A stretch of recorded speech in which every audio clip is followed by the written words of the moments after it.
Nous avons avec nous pour cette présentation, cette troisième présentation, Rival Valsin, qui est ingénieur agronome.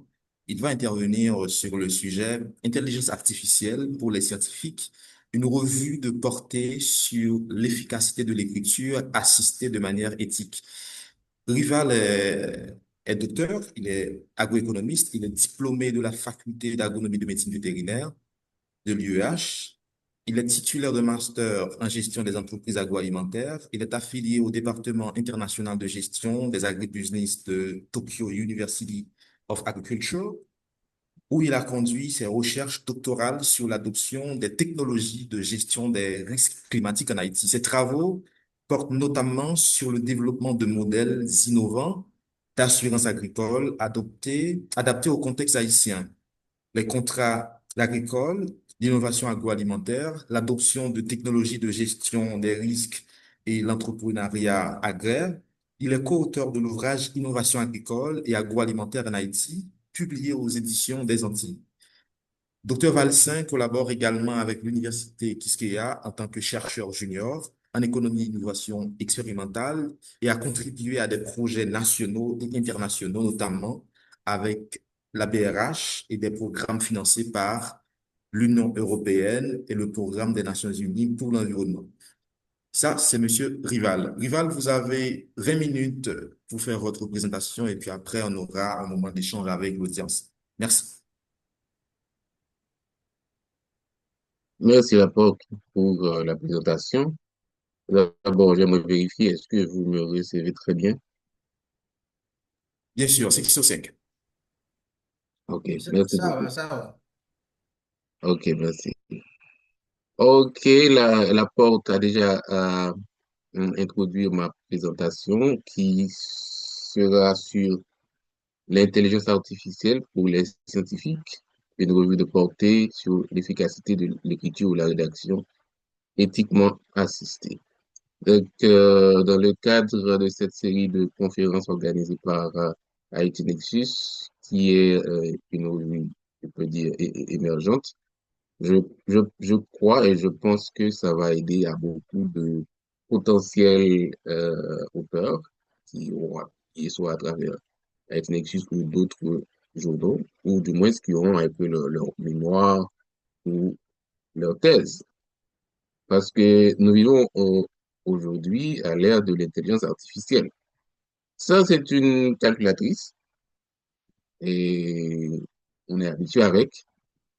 Mais si je vous dis combien font 200 000 divisé par 399 à multiplier par 503,5,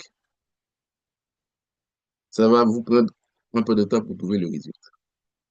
Mais grâce à cet outil rudimentaire aujourd'hui, on peut facilement trouver le résultat.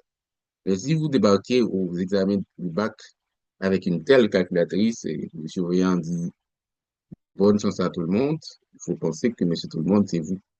Parce que vous avez très peu de chances de réaliser votre examen avec une telle calculatrice. Cependant, si vous apportez celle-là, qui est une calculatrice programmable, c'est sûr qu'on va vous laisser travailler avec. Parce que vous pouvez tracer votre courbe avec cette calculatrice. Et étant donné qu'on veut évaluer tout le monde sur la même base, euh, on va la confisquer. On va essayer de garder tout ça en tête, cette histoire, tout au long de la présentation. Euh, je poserai la question pour dire parmi ces deux groupes de personnes, euh, lequel triche?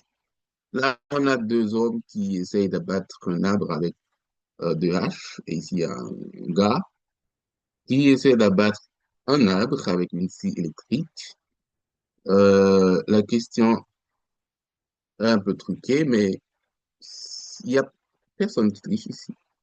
Lui, il utilise des moyens, disons, sophistiqués. Il doit sûrement abattre l'arbre dans un temps record, avec une précision presque chirurgicale, et puis avec moindre effort. Donc lui, il se sert d'outils plus avancés, plus sophistiqués, mais il ne triche pas. Il ne triche pas, et il peut terminer avant et avec beaucoup moins d'efforts. Donc, ce sont des choses que j'aimerais qu'on garde en tête pendant la présentation. Les gens se sont mis d'accord sur le fait que l'anglais serait, dans une certaine mesure, la langue de la science. Et il y a beaucoup de journaux qui reçoivent des papiers uniquement écrits en anglais. Donc, cela crée une certaine limite pour nous autres qui sommes pas anglophones. Et ça donne un certain avantage à des personnes qui peuvent facilement écrire en anglais. Mais on sait l'objectif de la science, c'est d'améliorer les conditions humaines. C'est ça l'objectif. Donc, on peut ne pas parler l'anglais, le français, on parle une langue peut-être qu'on ne connaît pas, mais on est un très bon scientifique parce qu'on trouve de bons résultats, des choses qui peuvent faire avancer ou qui peuvent améliorer les conditions de l'humanité. Donc la science, c'est avant tout les résultats qu'on trouve et comment on peut parvenir à cet objectif que la science a. Mais dans la science comme dans le sport, il y a des règles.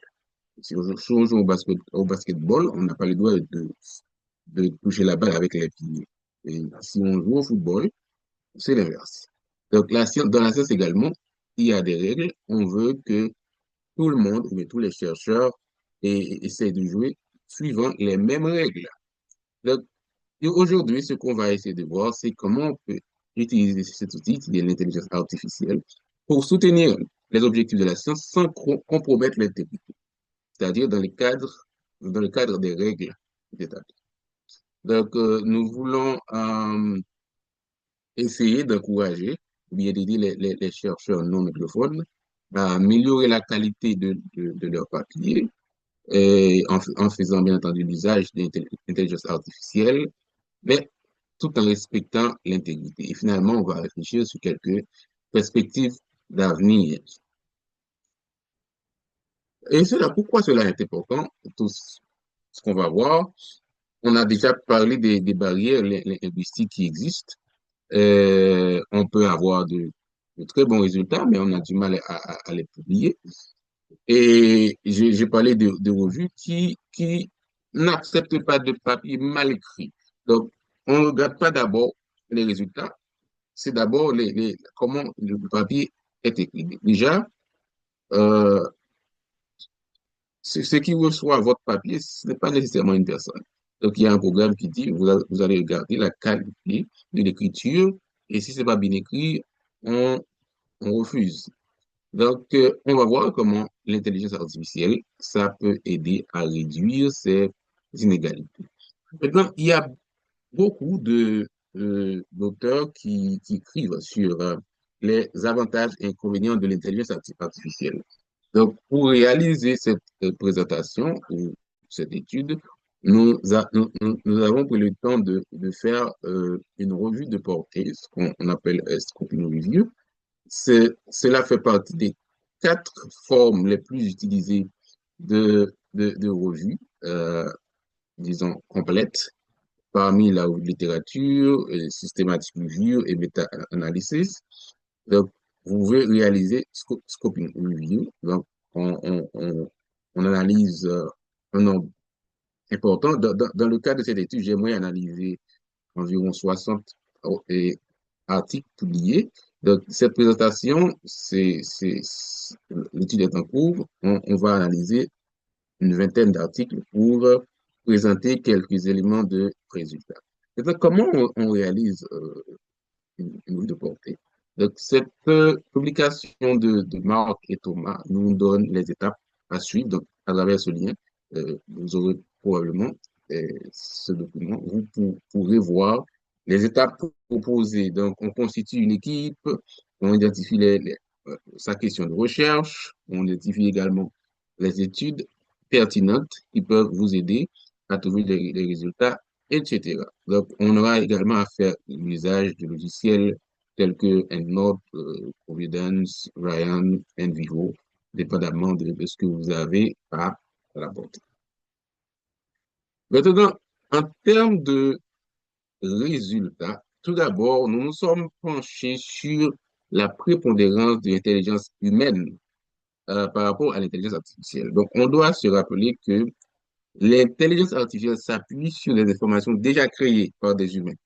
Donc, Mosley, il a dit que l'intelligence artificielle n'est pas plus intelligente que les données que nous, les hommes, nous les fournissons. Donc, si les humains arrêtent de crier, l'intelligence artificielle aura du mal à trouver des données. C'est pourquoi notre originalité, on doit toujours mettre ça en œuvre afin de mettre des informations disponibles pour l'intelligence artificielle. Et de la même manière, si vous produisez un texte uniquement basé sur l'intelligence artificielle, c'est contraire à l'éthique, parce il y a un risque que tout ce que vous écrivez vient de quelqu'un d'autre, et de notre groupe de chercheurs. Et donc, comment on peut utiliser ça de manière acceptable dans la rédaction? Le processus serait d'abord de rédiger vous-même votre texte et afin de préserver votre originalité. Et par la suite, vous demandez à l'intelligence artificielle d'améliorer votre texte. Et après cela, je recommande d'apprendre de l'intelligence artificielle. Vous lisez, regardez qu'est-ce qui a été proposé, essayez d'enrichir votre vocabulaire et comme ça, vous allez au fil des temps devenir de moins en moins dépendant de l'intelligence artificielle quant à la rédaction. Donc, ça, c'est euh, un résultat préliminaire de la revue de portée. Ici, on présente l'utilisation de l'IA, les avantages et les inconvénients. À gauche, nous avons, après avoir révisé une vingtaine de papiers, on a vu les avantages que présente l'intelligence artificielle.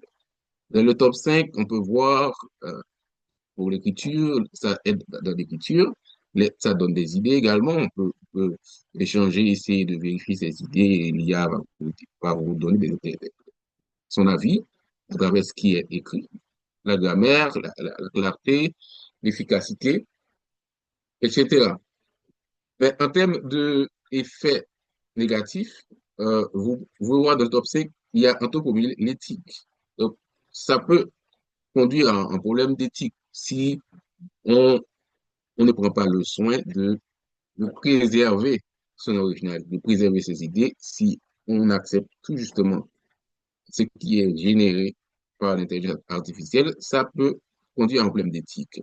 Donc, euh, se, euh, on peut devenir très trop dépendant de l'intelligence artificielle, ça peut conduire au plagiat, problème d'intégrité et également de créativité. Donc, ce qu'on peut constater, pendant que la productivité peut augmenter, mais la créativité aura tendance à diminuer. Donc, si je vous dis quelles sont donc les manières d'utiliser non éthiquement l'IA, donc c'est tout ce qui est contraire à ce qu'on vient de présenter. Donc, si on génère, on ne fait que mettre le titre et l'IA génère tout le texte. Donc, ça, c'est contraire à l'éthique. Il faut faire l'effort d'être original. Et l'éthique, qu'est-ce que ça entraîne? Nous avons retenu les trois R de l'éthique. Il y a la rigueur, le respect, la responsabilité. Donc, si vous produisez, vous allez mettre votre nom et dire vous avez apporté quelque chose de nouveau. Donc, il faut avoir du respect pour les gens. Il faut être responsable également parce que si vous produisez quelque chose et ça ne vient pas de vous et l'intelligence artificielle a peut-être a commis une erreur, et ça risque de pervertir le cours de la science parce que quelqu'un d'autre va utiliser ce que vous avez publié pour produire quelque chose d'autre, que quelqu'un d'autre va utiliser soit dans la littérature pour produire quelque chose d'autre, et ainsi, ça risque de donner du problème. Donc, on avait l'objectif de départ, c'était d'améliorer les conditions de l'humanité. Donc, on risque de les empirer si on ne fait pas très attention. Et donc, quelles sont les directives pour les auteurs? Nous avons le comité sur l'éthique des publications, qui est COPE. C'est le comité avec lequel les différents journaux et publications sont alignés. Ce comité publie des règlements concernant les différents aspects, mais y compris l'usage de l'intelligence artificielle. Donc ici, on peut consulter et voir qu'est-ce qui a été dit, qu'est-ce qu'on peut faire, qu'est-ce qu'on ne doit pas faire. Donc, ça va soutenir la plupart des choses qu'on vient de voir dans les pages précédentes. Maintenant, en termes de conclusion, euh, on a le droit de faire l'usage de l'IA. Vous connaissez sûrement Science Direct, euh, c'est lié à une des plus grandes maisons de publication scientifique. Pendant que je réalisais ma revue, j'ai trouvé ça. On dit, quelle est votre question de recherche? Donc, vous allez commencer votre recherche. Si vous écrivez votre question de recherche ici et vous cliquez sur Demander, on va vous donner pas mal d'idées. Ça va vous permettre d'aller très rapidement. Donc, c'est clair que on n'est pas contre l'utilisation. Donc, c'est clairement demander à Science Direct AI. Donc, on peut vous donner des idées, on peut vous guider sur vos objectifs, etc., la méthodologie, etc., etc. Mais on peut tomber dans un piège de tout réaliser à travers cela. Et également, quand vous allez soumettre ce papier, on risque de refuser si vous ne prenez pas le temps de préserver votre originalité là-dedans. Maintenant, à l'avenir, qu'est-ce qu'on risque d'avoir? Eh ben, j'étais en train d'y penser, mais j'ai également trouvé qu'on commence à avoir des AI Free Certification, des certifications euh, sans, et sans l'IA.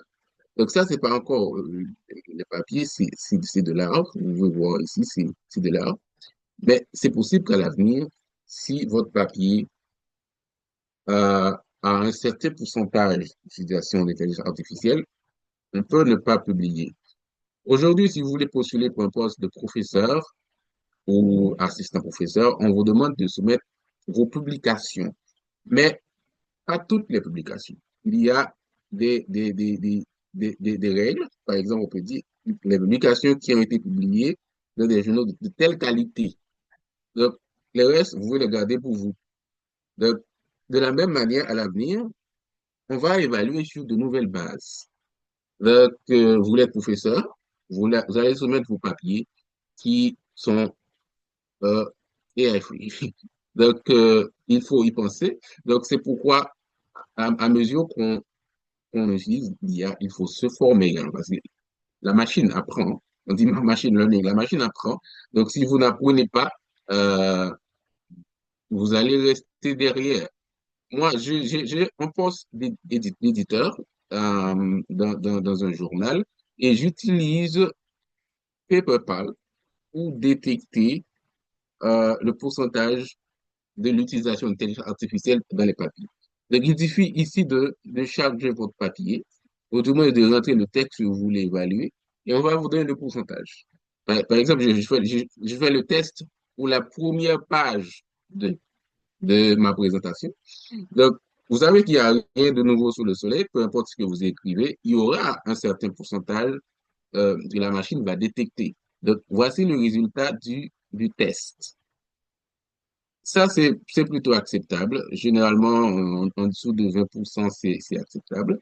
Donc, à la minute, de quelques secondes, on pourra détecter le pourcentage euh, du texte qui n'est pas original. Donc, et ainsi, on peut refuser votre papier.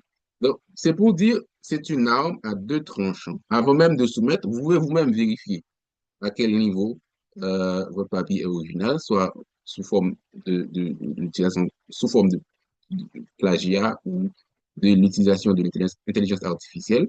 Et comme ça, vous allez maximiser vos chances de réussir, vous allez diminuer l'utilisation euh, de l'intelligence artificielle de manière non intègre ou de manière contraire à l'éthique.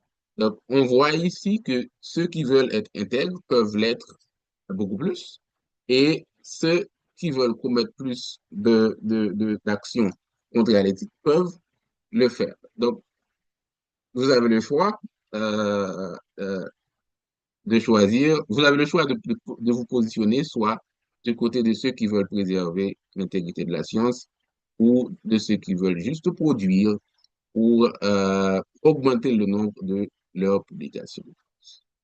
Pour conclure, j'aimerais vous dire que en laissant à l'intelligence artificielle euh, s'occuper de notre boulot, nous lui facilitons la tâche pour qu'elle prenne carrément notre boulot.